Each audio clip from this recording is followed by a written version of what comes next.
خبر آپ تک پہنچائیں کہ آئی سی سی کے صدر اور چیف ایگزیکٹو کی نجم سیٹھی سے ملاقات ہوئی ہے اور اندرونی کہانی اس ملاقات کے سامنے آ گئی ہے۔ پاکستان نے ورلڈ کپ 2023 میں شرکت کا فیصلہ حکومت اجازت سے مشروط کر دیا۔ مزید جانتے ہیں ڈان نیوز کے نمائندے عمران صدیق سے۔ جی عمران، بتائے گا مزید کیا تفصیلات سامنے آ رہی ہیں؟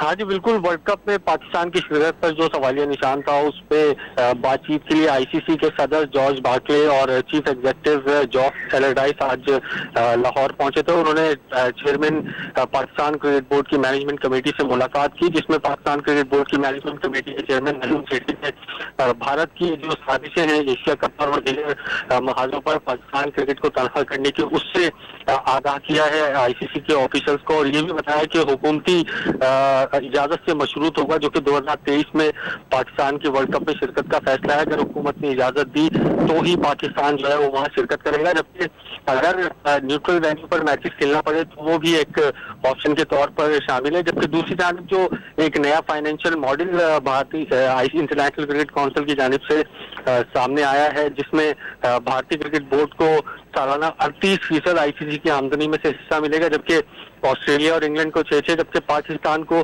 5.5% حصہ ملے گا۔ اس پر بھی نجم سیٹھی نے تحفظات کا اظہار کیا ہے۔ کل جو ہے وہ اس ملاقات کا اعلامیہ جاری کیا جائے گا، لیکن اب تک جو ہمیں خبر پتہ لگی ہے اس کی اندرونی کہانی یہ ہے کہ پاکستان نے ورلڈ کپ 2023 میں شرکت کا فیصلہ حکومتی اجازت سے مشروط کیا ہے۔ بہت شکریہ آپ کا عمران صدیق۔